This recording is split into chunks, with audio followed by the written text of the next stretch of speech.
SA09. Bienvenidos al Seminario Reina Valera. Yo soy Gilberto Aves, rector del Seminario Abierto, y esta es la lección número 9 de la materia Sinopsis del Antiguo Testamento, cuyo tema es Primera de Samuel. La muerte de la carne. Pedimos la bendición de Dios sobre el estudio de su palabra. Empecemos. Primera Samuel, la muerte de la carne. Por Ray C. Stedman. El Antiguo Testamento resulta maravillosamente claro a la hora de presentar estudios de personas o de grupos que llevan una vida normal o fuera de lo normal. Cualquiera que haya hecho un curso en psicología sabe que en el texto los estudios de personas o grupos sirven para ilustrar los principios que están siendo enseñados, en términos de personas o de incidentes reales, y todo el Antiguo Testamento es así. Está lleno de los más fascinantes estudios de casos que sirven de ejemplo de los principios que Dios quiere que conozcamos. Sin embargo, en algunas ocasiones se encuentran ocultos como enigmas. Si le gustan a usted los criptogramas, los crucigramas y las adivinanzas, disfrutará usted descubriendo estas verdades del Antiguo Testamento. Habrá leído usted su Biblia, al menos en sentido figurado, con el Antiguo Testamento en una mano y el Nuevo en la otra, comparándolos todo el tiempo con su mente. En ellos se encontrará usted y el estudio de su propio caso reflejado. Primera de Samuel es la historia de dos hombres, de Saúl y de David. Estos dos hombres nos sirven de ejemplo para mostrarnos los dos principios que hay en el corazón de todo creyente que se esfuerza por andar en la presencia de Dios. Son los principios de la carne y de la fe.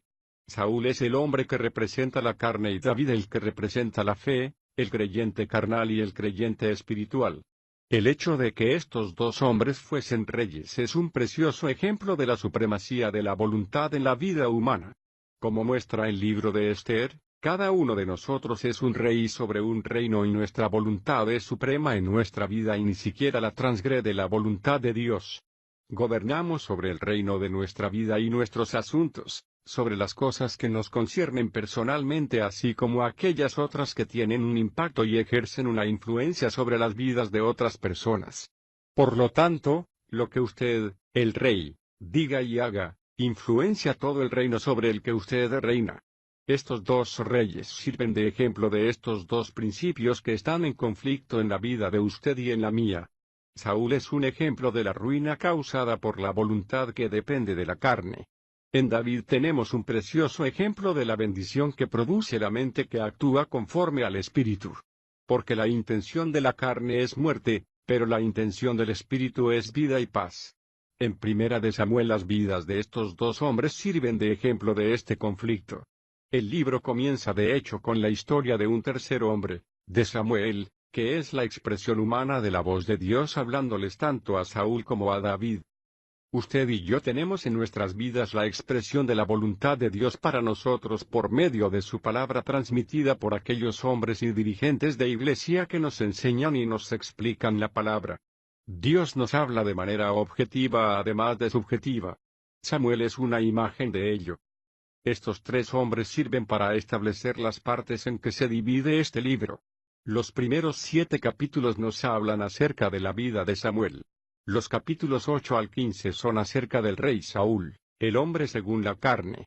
De los capítulos 16 al 31, David, el hombre de fe, se destaca como ejemplo de la mente que descansa en el Espíritu. Samuel fue el último de los jueces y el primero de los profetas. Los acontecimientos que se mencionan en este libro tienen lugar después de que Israel ha estado viviendo 300 o más años gobernada por los jueces.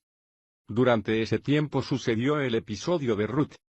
Samuel es el instrumento escogido por Dios para concluir el gobierno de los jueces e introducir el principio del ministerio profético y de la monarquía. El libro empieza con la maravillosa historia de Ana, una mujer estéril, esposa de Elcana. Este hombre tenía 2 mujeres. La otra mujer era una mujer prolífica, que ridiculizaba y se burlaba de la esterilidad de Ana. La infertilidad de Ana es muy simbólica, al aparecer al principio mismo del libro, porque es un ejemplo del estado espiritual de Israel en esos momentos. El pueblo al que Dios se le había manifestado había caído en un estado de absoluta infertilidad e infructuosidad.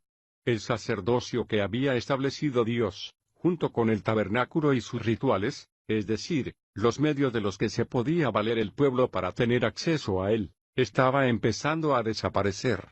La causa de esta situación la encontramos en el Cántico de Ana, después de que fuese contestada la oración que había hecho a Dios y de que le diese un hijo, llamado Samuel.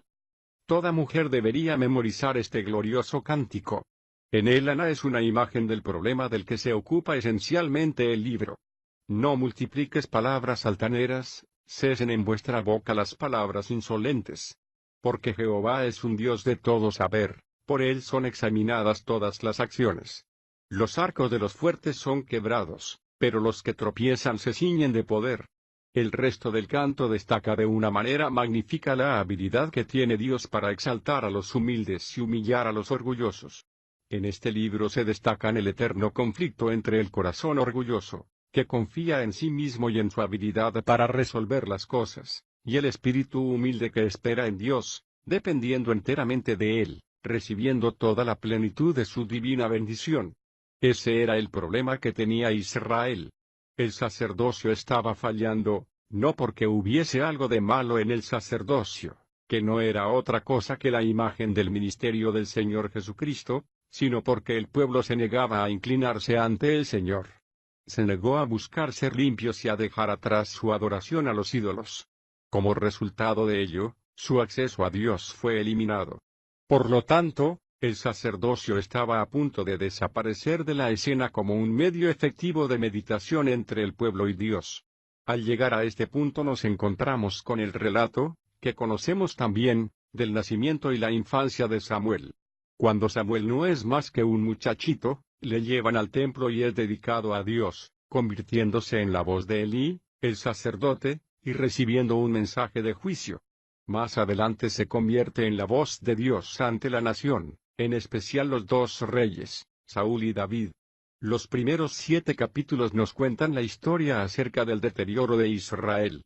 El arca de Dios, aquel lugar donde Dios mismo escribió su nombre y donde moraba su presencia, fue llevada cautiva por los filisteos, que se la llevaron a su propio país. Debido a que Eli el sacerdote, no consiguió que sus hijos le obedeciesen, que es una poderosa palabra de advertencia acerca de la actual delincuencia juvenil, y a pesar de que su corazón era recto, es eliminado del sacerdocio. Y cuando nace el nieto de Eli, su madre le pone el nombre de Icabod, que quiere decir gloria desaparecida. Aquí Israel llega a uno de sus estados más bajos de toda su historia nacional. Entonces es cuando aparece en escena el rey Saúl.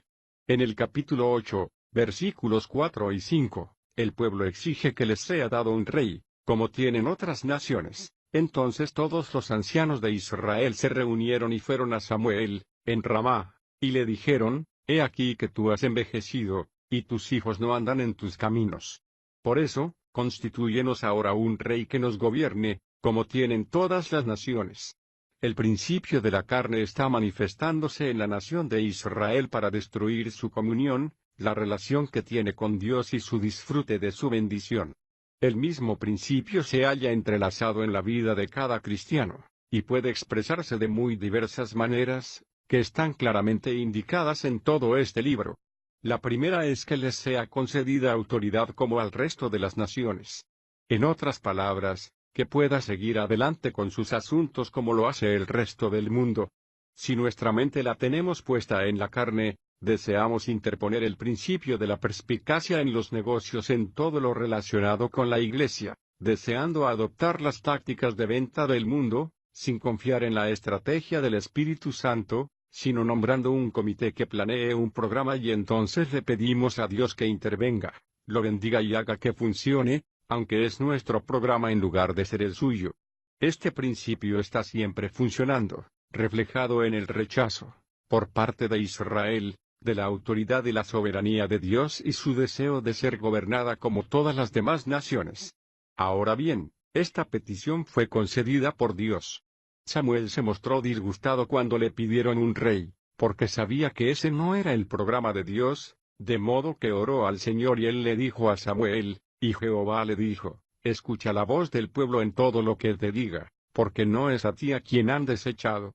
Es a mí a quien han desechado, para que no reines sobre ellos. de la misma manera que han hecho conmigo desde el día en que los saqué de Egipto hasta el día de hoy, abandonándome y sirviendo a otros dioses, así hacen conmigo también. Ahora pues, escucha su voz, pero adviérteles solemnemente y declárales cuál será el proceder del rey que ha de reinar sobre ellos. Primera Samuel 8, 7-9. Así es como actúa siempre Dios. Creo que una de las más importantes lecciones que podemos aprender acerca de Dios es que cuando queremos algo con suficiente desesperación, nos lo concede, pero al mismo tiempo debemos de estar listos para afrontar las consecuencias. Esto se aplica a todo en la vida, ¿no es así? Supongamos que tengo delante de mis 2 vasos de líquido y los dos parecen agua. Uno de ellos es, efectivamente agua, pero el otro es veneno. Tengo que decidir entre beberme el veneno o el agua. Si opto por beberme el veneno, ya no tendré influencia alguna sobre lo que suceda y los resultados serán inevitables. Una vez que haya decidido, tendré que aceptar los acontecimientos que tengan lugar a continuación. Por todas las Escrituras nos encontramos con que así es como Dios trata a los hombres. Si queremos algo con verdadera desesperación, podemos tenerlo. Pero cuando lo consigamos, no lo querremos. Si empezamos a tener hambre, sed y a anhelar lo que deseamos, como sucedió con este pueblo, en lugar de confiar en que Dios nos dé lo que necesitamos, descubriremos que lo que deseábamos ya no es lo que queremos. Nuestro único recurso es volver a Dios, arrepentidos, y pedirle que nos dé lo que necesitamos.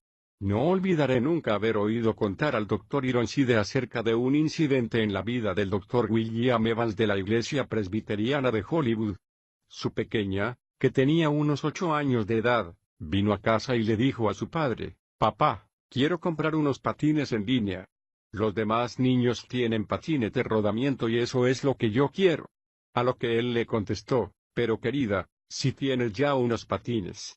La niña le dijo: «Sí, ya lo sé papá, pero no son patines con las ruedas en línea, son con ruedas normales y no van tan rápido como los otros». Él era un pastor y sus ingresos no eran muy generosos, de modo que le contestó a su hija: «Cariño, me temo que tendrás que arreglarte con los que tienes. No podemos costear comprar otros en estos momentos». Pero ella no estaba dispuesta a dejarle en paz.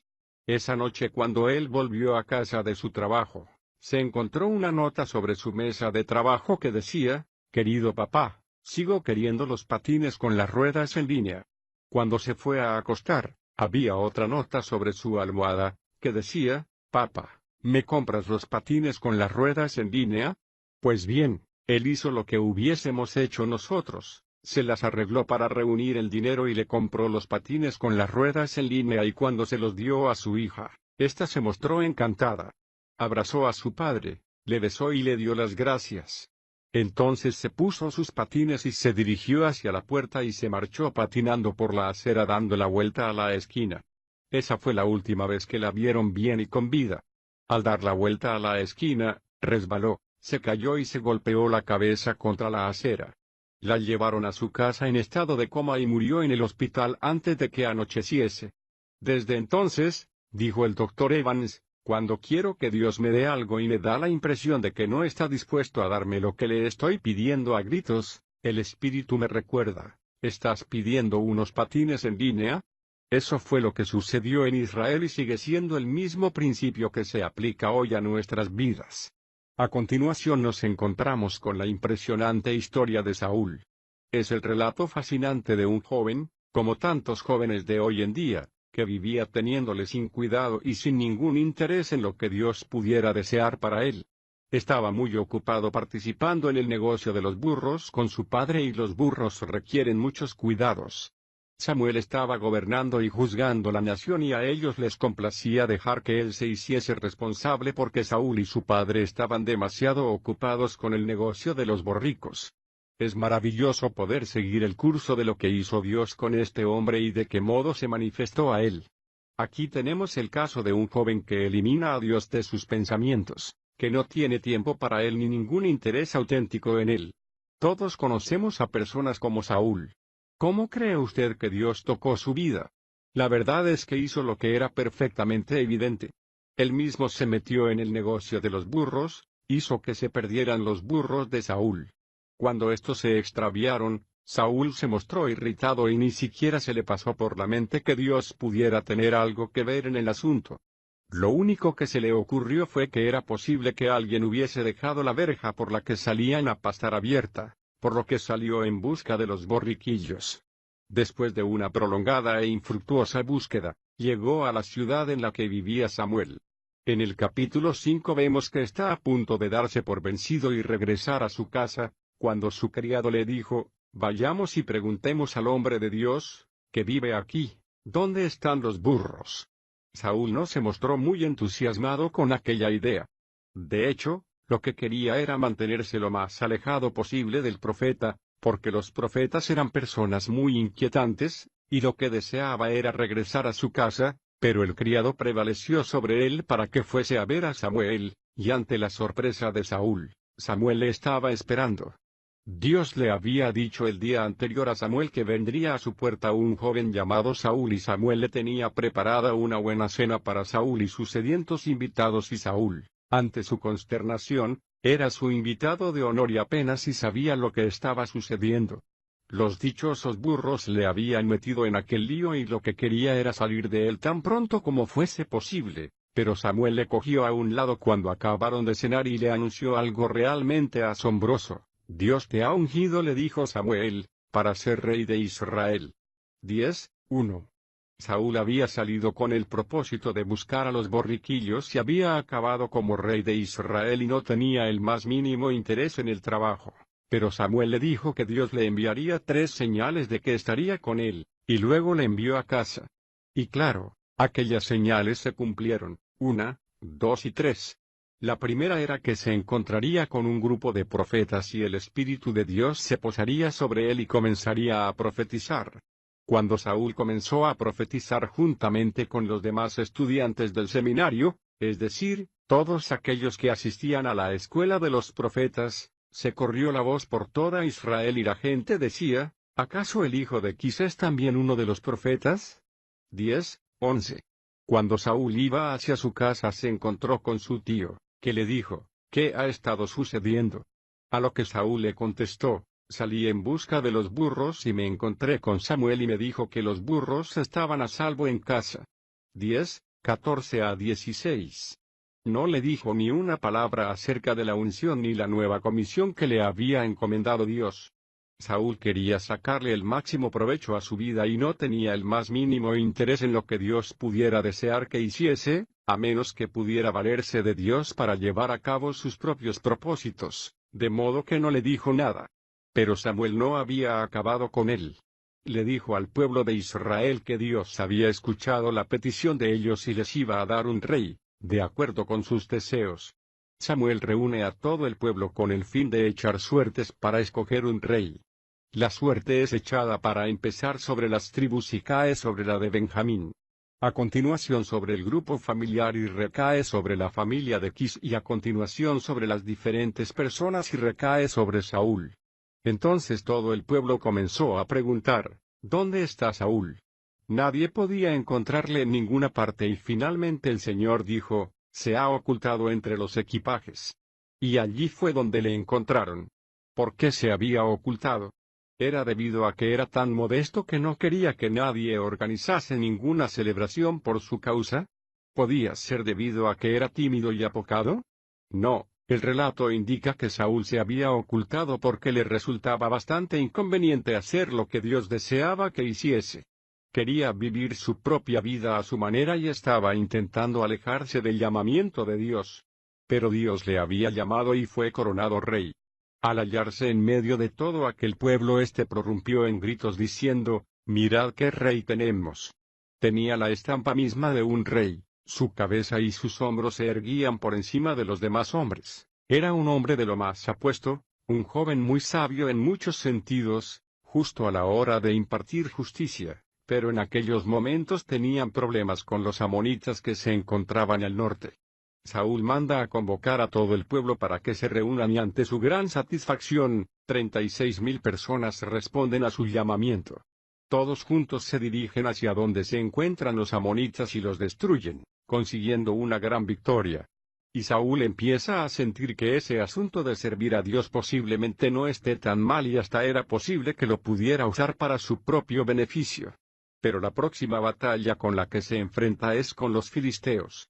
Sucedía que los filisteos no eran sencillamente una tribu, que fuese poderosa solo en su propio territorio limitado, como había sucedido con los amonitas, sino que Saúl se tiene que enfrentar con una nación que era equivalente a la Unión Soviética o los Estados Unidos, una de las principales potencias mundiales. Al enterarse los filisteos de la pequeña dificultad con que Jonatán, el hijo de Saúl, había causado al derrotar a su ejército en Gaba, reunieron a 30.000 cuadrigas de hierro, 6.000 hombres de a caballo y una multitud de gente tan enorme que ni siquiera los propios filisteos podían contarlas. Cuando Saúl miró por la ventana y vio a aquella horda de personas que avanzaban hacia él, se dio cuenta de que su labor como rey no era tan fascinante como había pensado. De modo que volvió a mandar recado de nuevo por todo Israel, esperando que su pueblo le apoyase como lo había hecho con anterioridad. Esperó, y por fin aparecieron 1.000 personas y luego otras 1.000 y otras 1.000. Sucedía que aquellas eran las 3.000 tropas que él había seleccionado y esperaba que viniesen más, pero no fue así. Comparó entonces aquellos 3.000 que no eran nada en comparación con la multitud y la tremenda fuerza con que contaban los filisteos y mandó llamar a Samuel, que le dijo que le esperase en Gilgal mientras él ofrecía un holocausto al Señor. El hombre carnal depende de sus propios recursos hasta que se mete en problemas y entonces es cuando clama al Señor, pidiendo su ayuda. Pero como siempre, Dios le llevaba la delantera a Saúl y Samuel se demoró en regresar. Mientras Saúl esperaba, no hacía más que ver cómo sus soldados se iban marchando uno por uno, regresando a sus casas, de manera que los 3.000 soldados quedaron reducidos a 2.000 y luego a 1.000, hasta que por fin no le quedaron más que 600 hombres. Para entonces, Saúl estaba desesperado y cuando, después de 5 o 6 días, Samuel no hubo regresado, Saúl decidió él mismo ofrecer un holocausto. En cuanto hubo acabado, apareció Samuel en escena. El anciano profeta tenía una expresión muy seria al decirle, ¿qué has estado haciendo? A lo que Saúl le contestó, bueno, te he estado esperando, pero cuando vi que los hombres regresaban a sus casas, pensé que debía hacer algo, de modo que finalmente me obligué a mí mismo a ofrecer el holocausto. Sabía que no podíamos atrevernos a salir a la batalla sin hacer antes esta clase de ritual y como no estabas aquí, lo hice yo mismo. 13:12. Cuando lo oyó, Samuel le dijo a Saúl, pero ahora tu reino no será duradero. Jehová se ha buscado un hombre según su corazón, a quien Jehová ha designado como el soberano de su pueblo, porque tú no has guardado lo que Jehová te mandó. 13:14. De este modo fue profetizado que a Saúl le arrebatarían el reino. Al seguir leyendo, nos encontramos con que Dios concedió una gran victoria, gracias a la fe de Jonatán, y libró a su pueblo de la enorme horda de los filisteos. Cuando se hubo por fin ganado la batalla, Saúl construyó un altar. Es el primer altar que se nos dice concretamente que edificó jamás el rey Saúl. Aquí tenemos el caso de un hombre que cree que lo único que se necesitan son las señales externas de la fe. Si se cumplen los rituales externos, si se es miembro de una iglesia, si se cantan los himnos, si se dicen las cosas apropiadas, si se confiesa el credo correcto, es todo cuanto Dios espera. Ese es el principio del hombre carnal, pero Dios nos dice que cuando actuamos conforme a esa base, Él nos quita el dominio sobre nuestra propia vida y ya no podemos seguir teniendo autoridad sobre nuestro reino, sino que nos convertimos en esclavos de una fuerza inexorable que nos destroza y que nos tiene sometidos a ella. Eso es lo que descubre antes o después todo aquel que vive conforme a la carne. Cuando cedemos a aquello a lo que obedecemos, como dijo Pablo en Romanos, nos convertimos en esclavos de esa cosa, Romanos 6:16. Y eso fue precisamente lo que le pasó a Saúl. Después de haber edificado un altar, Dios hace que caiga sobre sus rodillas y le concede una última oportunidad. Al principio del capítulo 15 dice, Samuel dijo a Saúl, Jehová me envió para ungirte como rey de su pueblo Israel. Escucha, pues, ahora las palabras de Jehová. Así ha dicho Jehová de los ejércitos, yo castigaré a Amalec por lo que hizo a Israel, porque se le opuso en el camino cuando subía a Egipto. Ve ahora y ataca a Amalec, destruye completamente todo lo que le pertenece. No le perdones la vida, mata a hombres y mujeres, a niños y a bebés, vacas y ovejas, camellos y asnos. Esta era la última oportunidad de Saúl, porque si Saúl hubiese obedecido a este mandamiento, hubiera demostrado que estaba dispuesto a permitir que la cruz realizase su obra en contra de la carne, crucificándola y haciéndola morir.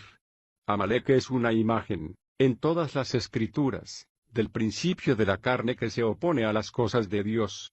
Amalec era aquel pueblo acerca del cual Moisés le había dicho a Israel, por cuanto alzó su mano contra el trono de Jehová, Jehová tendrá guerra contra Amalec de generación en generación. Éxodo 17:16. Y a Saúl le fue dada esta remisión que cumplir, pero, ¿la cumplió? Y Saúl derrotó a los amalequitas desde Havila hasta las inmediaciones de Sur, al este de Egipto. Capturó vivo a Agag, rey de Amalec, y destruyó a filo de espada a todo el pueblo. Sin embargo, Saúl y el pueblo perdonaron la vida a Agag, a lo mejor de las ovejas y de las vacas y de los animales engordados, de los carneros y de todo lo bueno, lo cual no quisieron destruir. Pero destruyeron todo lo despreciable y sin valor. 15, 7-9. ¿Despreciable en opinión de quién? Me pregunto si lo que deseaba salvar Saúl no serían los burros. Después de todo, apreciaba los animales de la granja y probablemente razonaría diciendo, ¿por qué hemos de destruir a estos animales que son perfectamente buenos? Pretendió hallar algo bueno en lo que Dios había declarado totalmente malo. Pablo escribe diciendo que debemos despojarnos de la antigua naturaleza con sus prácticas, como son los celos, la perversidad, la amargura, la envidia, la ira, la intemperancia, el egoísmo y todas estas cosas. Colosenses 3:9. Pero la mente carnal dice, vale la pena conservar algunas de estas cosas. Difícilmente puedo ser una verdadera personalidad si no conservo un genio vivo y si de vez en cuando no puedo reprender a la gente. De modo que pretendemos hallar el bien en aquello que Dios ha declarado malo. El resultado fue que Samuel vino a Saúl y le preguntó, ¿cómo has estado? A lo que éste le contestó, de maravilla. He hecho todo lo que me dijo el Señor, he matado a los amalequitas y lo he destruido todo, tal y como me dijo el Señor que lo hiciese. Samuel aguzó el oído y dijo, ¿qué es lo que oigo? ¿Qué es ese sonido de balidos y mugidos que oigo por la ventana? ¿Por qué están ahí fuera esos animales? Saúl le contestó, bueno, es cierto que he salvado la vida a unos pocos, pensé que a Dios le complacería si se los dedicaba a él. Esta es una excusa que usamos, ¿no es cierto? Lo que deseamos conservar, pretendemos dedicárselo a Dios y fue la misma treta que también usó Saúl. Samuel dijo, aunque eres insignificante ante tus propios ojos, ¿no fuiste hecho cabeza de las tribus de Israel?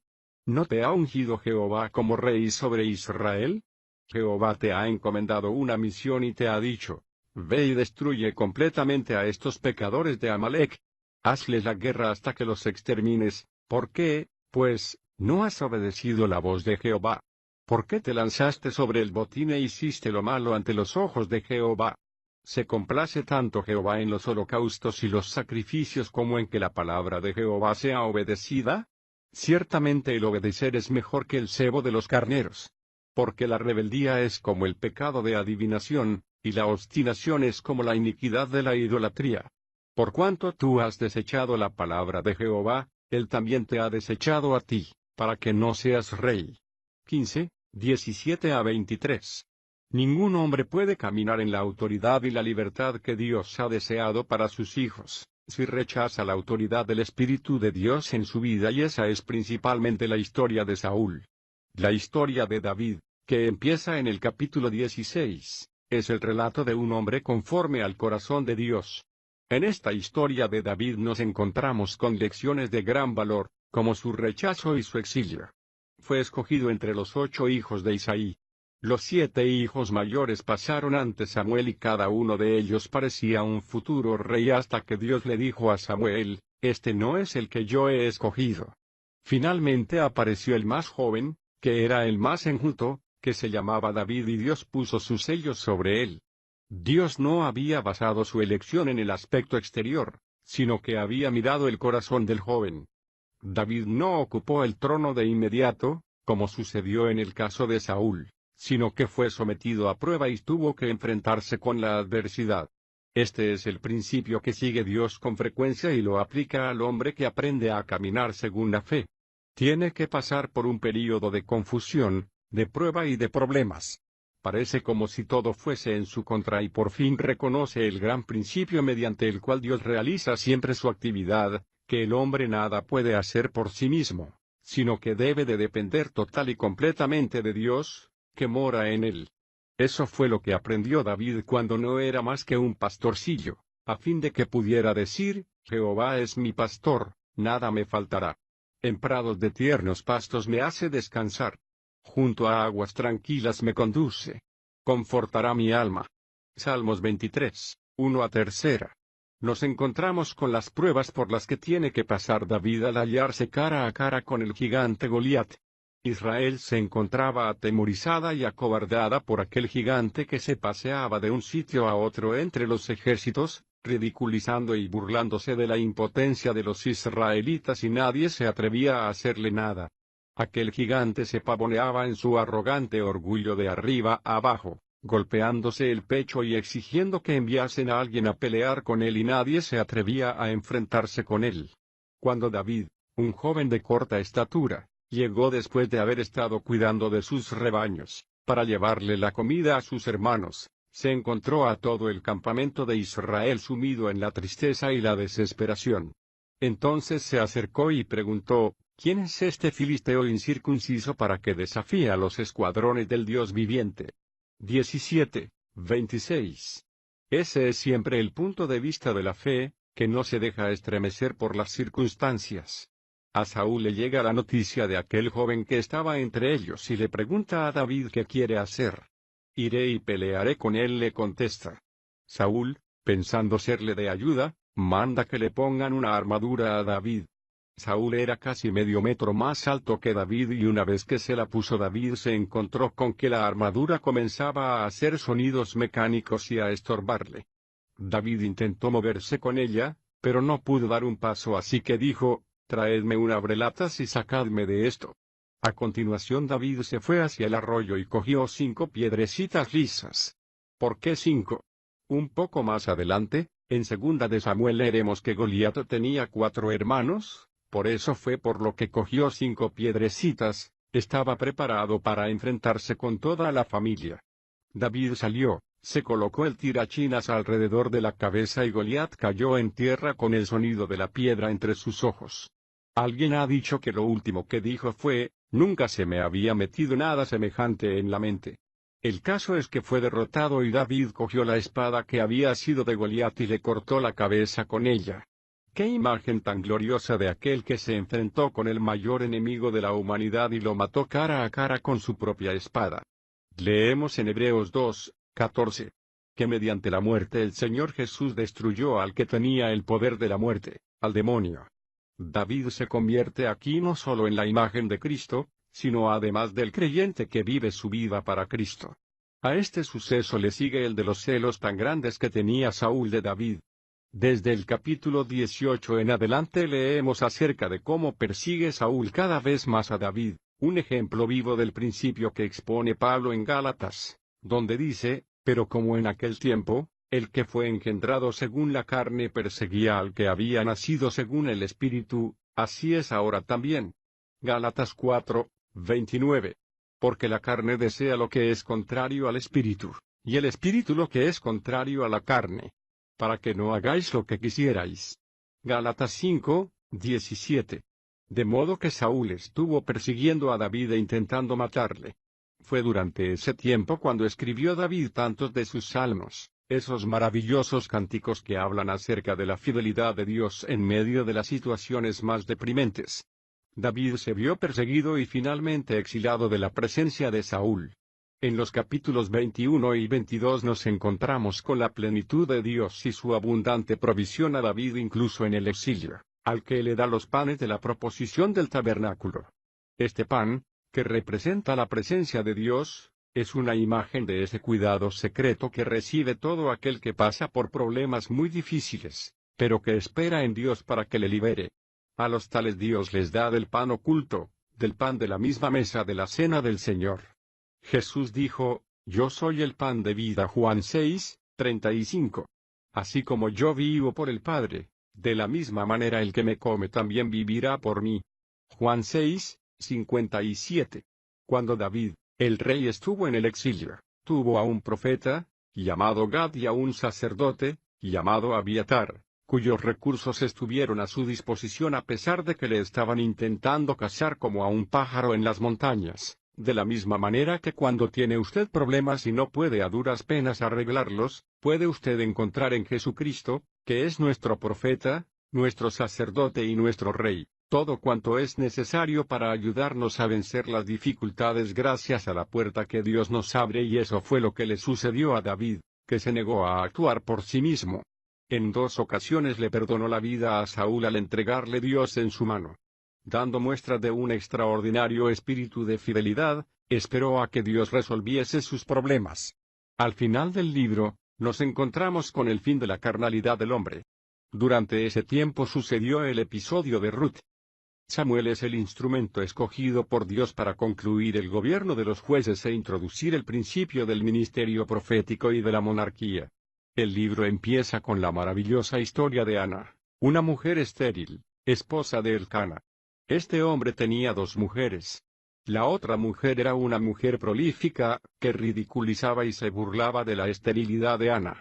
La infertilidad de Ana es muy simbólica, al aparecer al principio mismo del libro, porque es un ejemplo del estado espiritual de Israel en esos momentos. El pueblo al que Dios se le había manifestado había caído en un estado de absoluta infertilidad e infructuosidad. El sacerdocio que había establecido Dios, junto con el tabernáculo y sus rituales, es decir, los medios de los que se podía valer el pueblo para tener acceso a él, estaba empezando a desaparecer. La causa de esta situación la encontramos en el cántico de Ana, después de que fuese contestada la oración que había hecho a Dios y de que le diese un hijo, llamado Samuel. Toda mujer debería memorizar este glorioso cántico. En él Ana es una imagen del problema del que se ocupa esencialmente el libro. No multipliques palabras altaneras, cesen en vuestra boca las palabras. Sa 09. Bienvenidos al Seminario Reina Valera. Yo soy Gilberto Aves, rector del Seminario Abierto, y esta es la lección número 9 de la materia Sinopsis del Antiguo Testamento, cuyo tema es Primera de Samuel. La muerte de la carne. Pedimos la bendición de Dios sobre el estudio de su palabra. Empecemos. Primera Samuel, la muerte de la carne. Por Ray C. Stedman. El Antiguo Testamento resulta maravillosamente claro a la hora de presentar estudios de personas o de grupos que llevan una vida normal o fuera de lo normal. Cualquiera que haya hecho un curso en psicología sabe que en el texto los estudios de personas o grupos sirven para ilustrar los principios que están siendo enseñados, en términos de personas o de incidentes reales, y todo el Antiguo Testamento es así. Está lleno de los más fascinantes estudios de casos que sirven de ejemplo de los principios que Dios quiere que conozcamos. Sin embargo, en algunas ocasiones se encuentran ocultos como enigmas. Si le gustan a usted los criptogramas, los crucigramas y las adivinanzas, disfrutará usted descubriendo estas verdades del Antiguo Testamento. Habrá leído usted su Biblia, al menos en sentido figurado, con el Antiguo Testamento en una mano y el Nuevo en la otra, comparándolos todo el tiempo con cioso ejemplo de la bendición que produce la mente que actúa conforme al Espíritu. Porque la intención de la carne es muerte, pero la intención del Espíritu es vida y paz. En Primera de Samuel las vidas de estos 2 hombres sirven de ejemplo de este conflicto. El libro comienza de hecho con la historia de un tercer hombre, de Samuel, que es la expresión humana de la voz de Dios hablándoles tanto a Saúl como a David. Usted y yo tenemos en nuestras vidas la expresión de la voluntad de Dios para nosotros por medio de su palabra transmitida por aquellos hombres y dirigentes de iglesia que nos enseñan y nos explican la palabra. Dios nos habla de manera objetiva además de subjetiva. Samuel es una imagen de ello. Estos 3 hombres sirven para establecer las partes en que se divide este libro. Los primeros 7 capítulos nos hablan acerca de la vida de Samuel. Los capítulos 8 al 15 son acerca del rey Saúl, el hombre según la carne. De los capítulos 16 al 31, David, el hombre de fe, se destaca como ejemplo de la mente que descansa en el Espíritu. Samuel fue el último de los jueces y el primero de los profetas. Los acontecimientos que se mencionan en este libro tienen lugar después de que Israel ha estado viviendo 300 o más años gobernada por los jueces insolentes. Porque Jehová es un Dios de todo saber, por él son examinadas todas las acciones. Los arcos de los fuertes son quebrados, pero los que tropiezan se ciñen de poder. El resto del canto destaca de una manera magnífica la habilidad que tiene Dios para exaltar a los humildes y humillar a los orgullosos. En este libro se destacan el eterno conflicto entre el corazón orgulloso, que confía en sí mismo y en su habilidad para resolver las cosas, y el espíritu humilde que espera en Dios, dependiendo enteramente de Él, recibiendo toda la plenitud de su divina bendición. Ese era el problema que tenía Israel. El sacerdocio estaba fallando, no porque hubiese algo de malo en el sacerdocio, que no era otra cosa que la imagen del ministerio del Señor Jesucristo, sino porque el pueblo se negaba a inclinarse ante el Señor. Se negó a buscar ser limpios y a dejar atrás su adoración a los ídolos. Como resultado de ello, su acceso a Dios fue eliminado. Por lo tanto, el sacerdocio estaba a punto de desaparecer de la escena como un medio efectivo de meditación entre el pueblo y Dios. Al llegar a este punto nos encontramos con el relato, que conocemos también, del nacimiento y la infancia de Samuel. Cuando Samuel no es más que un muchachito, lee su mente. En ellos se encontrará usted y el estudio de su propio caso reflejado. Primera de Samuel es la historia de dos hombres, de Saúl y de David. Estos dos hombres nos sirven de ejemplo para mostrarnos los dos principios que hay en el corazón de todo creyente que se esfuerza por andar en la presencia de Dios. Son los principios de la carne y de la fe. Saúl es el hombre que representa la carne y David el que representa la fe, el creyente carnal y el creyente espiritual. El hecho de que estos dos hombres fuesen reyes es un precioso ejemplo de la supremacía de la voluntad en la vida humana. Como muestra el libro de Esther, cada uno de nosotros es un rey sobre un reino y nuestra voluntad es suprema en nuestra vida y ni siquiera la transgrede la voluntad de Dios. Gobernamos sobre el reino de nuestra vida y nuestros asuntos, sobre las cosas que nos conciernen personalmente así como aquellas otras que tienen un impacto y ejercen una influencia sobre las vidas de otras personas. Por lo tanto, lo que usted, el rey, diga y haga, influencia todo el reino sobre el que usted reina. Estos dos reyes sirven de ejemplo de estos dos principios que están en conflicto en la vida de usted y en la mía. Saúl es un ejemplo de la ruina causada por la voluntad que depende de la carne. En David tenemos un precioso